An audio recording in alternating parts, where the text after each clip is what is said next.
Welcome, everyone. Welcome, Georgie and Pip. Going from space to regional Australia. I can't think of anything more exciting.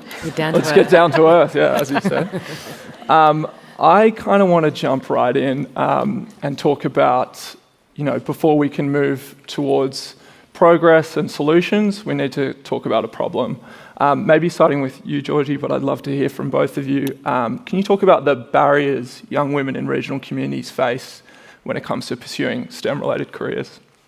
So how many regional women have we got in the room?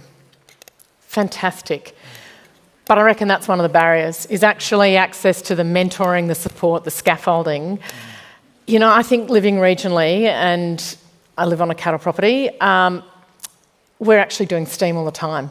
We're having to adapt and adopt and solve our own problems. So I actually think regional women are perfectly placed because they're growing up in environments where they see problems and solutions being matched and things being done, but they lack the mentors and the support agencies, and we need to work really hard to have more regional women in this room next year.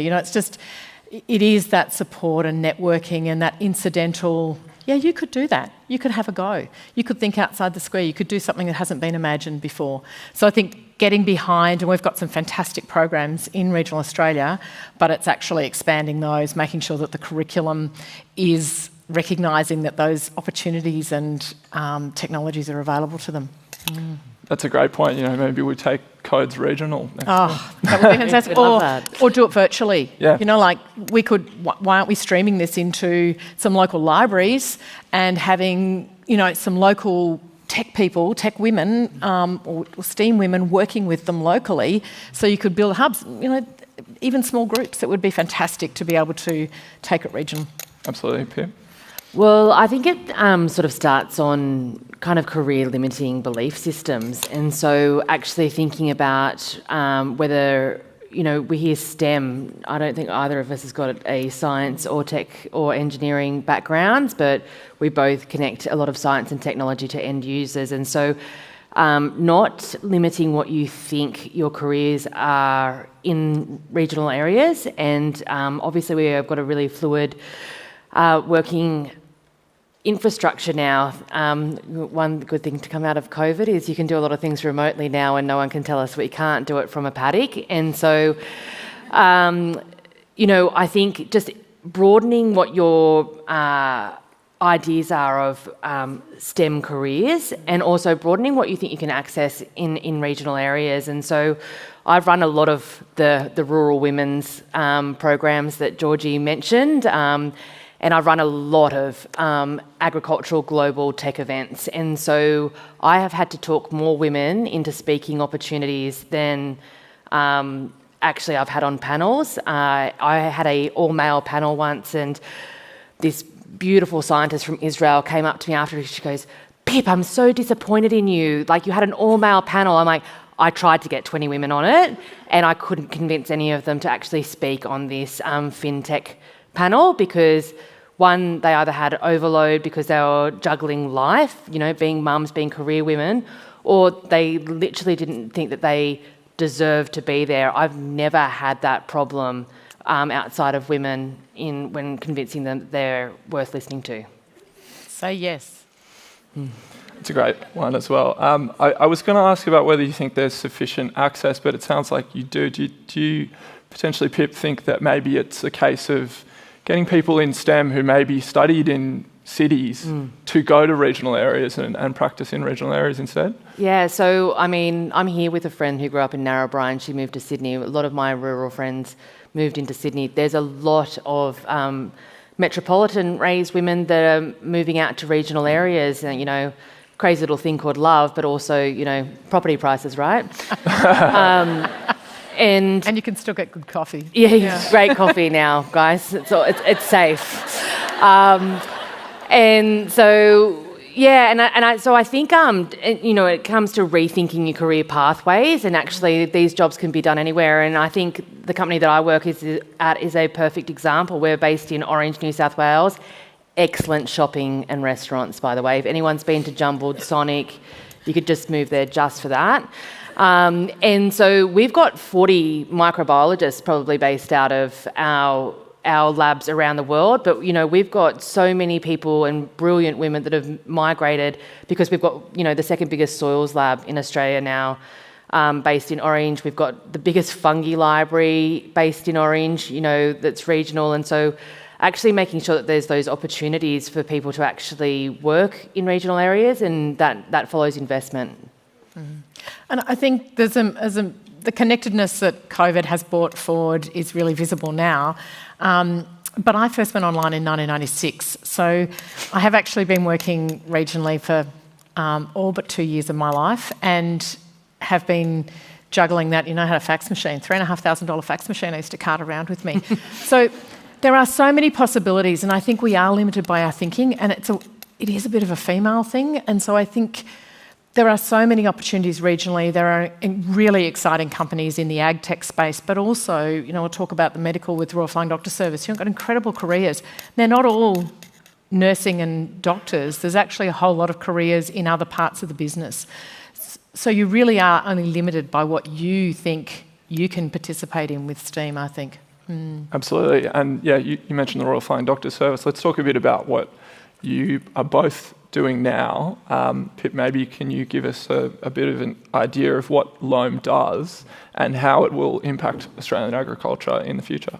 Yeah, sure. Thanks, Charlie. And so we've heard about climate volatility. That's because there's too much carbon dioxide in the atmosphere. And so where you can grow food, so soils that are really good at growing crops are really good at taking the carbon dioxide that's in the atmosphere and storing it stably into the soil. And so to give you an idea, if we just had 10% of Tasmania's soils in a soil carbon project where we're measuring how much carbon is stored in soils, we're turning it into a carbon unit, we could offset Australia's supply chain. So there is no bigger opportunity than agriculture to reverse climate change. And so what Loam has managed to do is we've got a microbial technology, so think fungi. And I oversimplify this, I call it the Fungi Olympics, and a heap of microbiologists freak out. And so what we do is we find really strong microbial strains that turn crops, so the food that we're eating all the time, into powerhouses of sucking that carbon dioxide out of the atmosphere and storing it stably in soils. But what happens when you've got heaps of carbon in your soils? You grow better crops, your water retention's better, droughts are less impactful on actually crop loss. You've got a heap of nutritional uptake, and so by, saving the planet, you're actually supporting food resilience, food and fibre resilience. Everyone could have clothing on their back that, didn't impact the earth, that's traceable, sustainable. And so it's just the world's smallest mechanism to have the biggest impact. And so that's often overlooked in science. But I think what we both do is we connect humans to science and technology. And so we've got this Loam's like the most funded agri-tech startup, I think, in Australian history. But if we didn't have farmers that were willing to treat their canola seeds, it's all for naught. And so connecting humans to the science and technology is, a very critical step, and that's where a lot of the careers lie in STEM. And I'm going to just say I wear a few hats. So one of my hats is that I don't grow crops, but I'm doing exactly the same thing on our property in terms of trying to grow more fungi in the soil for our grasses that the cattle are eating. So even in my day gig as a business owner, I get to use technology and science all the time. I wake up in the morning and can have a look at what weight the cattle were for the last 24 hours. I can look at our water monitoring points. I can be anywhere and do that. But I'm going to jump to the Royal Flying Doctor Service, and people think about us as an aeromedical retrieval service, but in Queensland alone last year we did 12,500 mental health consultations, both face-to-face and virtual. How do you do virtual? You need technology. We have an operation control centre that supports all our teams. It takes a lot to actually, when you hear that you need to retrieve someone, to work out the payload, the distance, the pilot's doing their bit, the nurses are doing their bit, the doctors are getting ready, but there's someone linking all that together. And so we've got an operation control centre. So at any time you can jump on and see where the public can actually see where the Royal Flying Doctor Service planes are. So you can follow when someone's being retrieved. There's a lot of technology that goes into actually making aeromedical services work. And it's expanding. Telehealth is expanding. The way that we provide solutions, but we also rely on fundraising. What do we use for fundraising? We also use digital. So often we put things into buckets, and I think we cut ourselves out of opportunities in our careers because we think, I'm not sure about that. But if you want to work for a for-purpose organisation, oh my goodness, the RFDS is like right up there. This is not only providing long-term primary health care in some of the most inaccessible communities across Australia, it's also making sure that you can take that finest care to the furthest corner, you can retrieve people, but then you're also there for the long haul. You're at field days and events and you're turning up when things go wrong in a community. So it's creating incredible change for good. And it's on value and it's on purpose, but it's using technology. One of our doctors in Cairns has identified that the work we do on a remote island there is very similar to the space station. 4 people, medically remote, being supported. Similar issues to Antarctica, but a lot more people in Antarctica. Actually easier to retrieve you from Antarctica than this island. And the space station is actually closer, I think, than this island. So she's actually thought about it innovatively, but she's a doctor.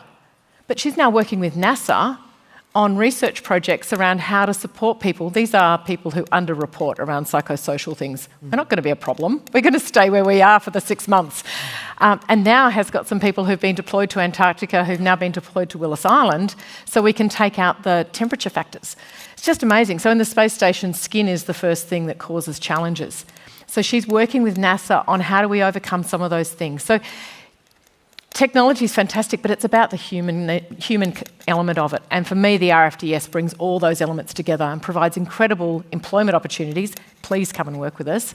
But in a really broad range of ways. We've just done a back of cabin project in Queensland with the new B360 aircraft that we've brought out. And that we did a global search. We ended up at Caloundra on the Sunshine Coast with helimods. And we have automated the stretcher loading. I take my responsibilities as a director really seriously, so managed to have an accident in the cattle yards and did get retrieved by the RFDS. Just testing it out. Had 24 hours in the local hospital and they said, can't do anything more, you're out of here. It's very manual to load people into aircrafts. You need to be moved from stretcher to stretcher. So we've developed a way where the stretcher now gets lifted in robotically and moved along and then moved up. You remove a whole lot of staff challenges in terms of moving people, but you take 20 minutes out of the process. So in terms of a medical outcome for someone who's critically injured, much quicker. So it's that sort of, if you were to put your skills to great use to improve people's lives and outcomes, organisations like the Royal Flying Doctor Service are just incredible to work with, and you get to work regionally. Amazing. Yeah. One more question for both of you before we go to the tablet. We've talked about the problems and what we're doing now. What about the future? We were talking in the green room about how actually regional communities are some of the best first adopters and innovators, even though that might not be the conception in big cities. What do you both imagine the regional communities of the future to be like? Starting with you, Pip.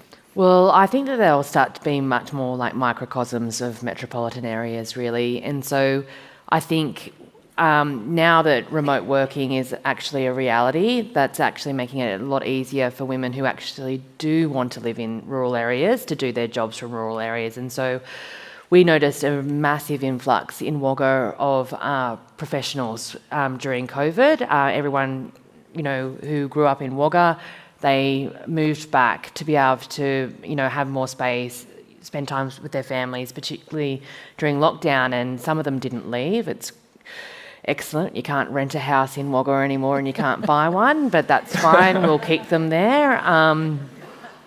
But we will really see, I think, opportunities broaden, but I think we'll also see just much better infrastructure for people who want to migrate, and so we've got so much space, apart from the fact that we can't build houses, but generally speaking, we've got so much space and opportunity for industry to grow, for Australia to prosper in terms of our GDP by creating things in Australia and having manufacturing onshore, food production onshore, large and local businesses that are being prosperous, and that will attract a much more balanced community. And so that means that young people who I can see here, you know, they can grow up in schools knowing that they actually don't need to move away from their friends and family. They can be a rocket scientist based in Wagga, and that's a viable career pathway for them.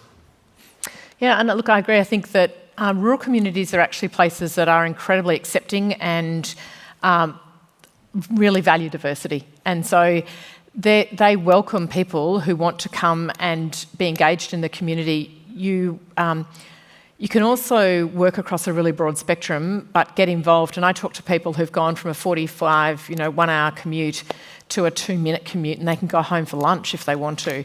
But it means that they can also participate in their children's lives and in their community lives and in their partner's life much more holistically. And so I think for those who are really seeking to have a purpose-driven life, but also a balance in their life, and they want a sense of community around them, regional communities will reflect that. They'll have all the opportunities around small and large business. People will be able to work remotely. I think will attract greater investment, but you'll still have great shops like Jumbled and good coffee. Which is very important. Okay, we'll go to the audience questions. Maybe for both of you, this is an interesting one, I think.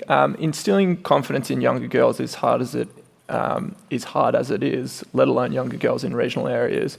Do you think girls under 18 years of age in regional areas are interested in STEM, in your experience? Yeah, they probably just don't call it that. If you'd said to my daughter growing up that she'd be working in STEM, she probably would have laughed. She's heading off on Sunday for 6 weeks on the Barclay table and training cattle to do a walkover way. She's very familiar with DNA testing. She's working on a research project. So she worked on stations for 4 years, hasn't yet got to uni, but is now working for a university as a senior research assistant on a calf mortality project. So she's working in STEM, but she would never have imagined that when she was 13 or 14. So I think this is the bit about labels can sometimes, and it's been mentioned before, labelling things can sometimes be a disincentive. So I think we need to think more broadly about what is it you want to do, what's the change you want to make, how can I support you to do that? That's a great answer. There's a lot of great programs, particularly in agriculture, but I think in STEM as well, really targeting those women that are moving through school and making career choices. What do I take in year 11 and 12? What careers will that give me going into tertiary studies? And so what we actually need to get better at is just recognising, in rural areas there's still a lot of gender when it comes to indoor-outdoor jobs. And I worked in not-for-profit. I was at Cancer Council New South Wales for years, and that was 90% women. And I thought, I'm going to move across to ag tech now. I've done my community engagement with, connecting people to oncology research. And I love anything that's to do with climate tech and sustainability. And so ag is a perfect fit for me, being basically a useless farm girl. No, I am. And so when thinking about it, I just thought, well, what can I really add to ag? Because, I've got female friends that are farmers, they're back there, do not get me to drench anything. I'm very good at picking olives and pistachios. But when I moved over to AgriFutures Australia, there was 82% women. And so this is the first job actually at Loam where I'm surrounded by men, and I actually don't know whether I understand them at all in a professional setting.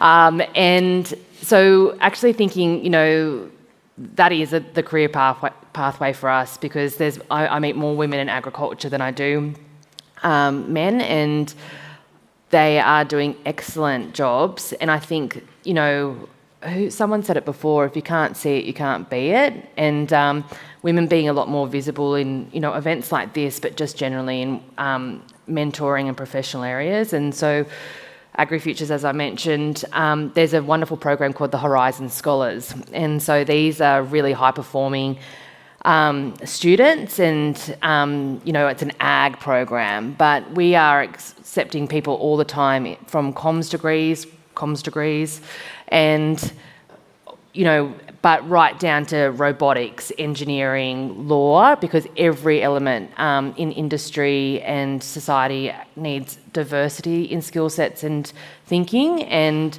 the more that the students actually know to put their hands up for those programs, the more we'll see young women going into STEM.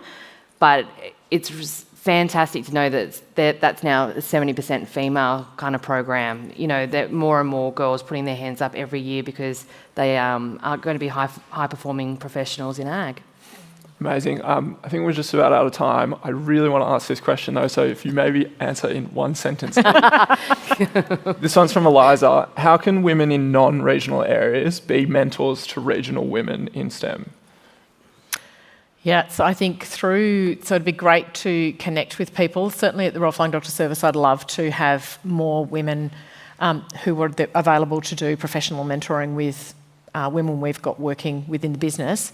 And I think also through programs like Horizon, where we are looking for industry partnerships, industry placements, industry mentors, and certainly through organisations like the National Farmers Federation. They've just had their diversity in leadership program this year, which actually takes industry mentors. So if you're interested in mentoring regional women in STEM, I'm really happy to catch up with you, but also get in touch with organisations that have got a regional footprint and offer. Because I think there'll be women out there that are really keen to be connected and supported and scaffolded. Long sentence, Charlie. I'll put my editor hat on. Yeah, so just make the time. It takes time to mentor people and actually connect with people in a meaningful way. Just understand if that's something that you want to do, make the time and make yourself accessible. Great. Thank you both very much, and thank you all for being here.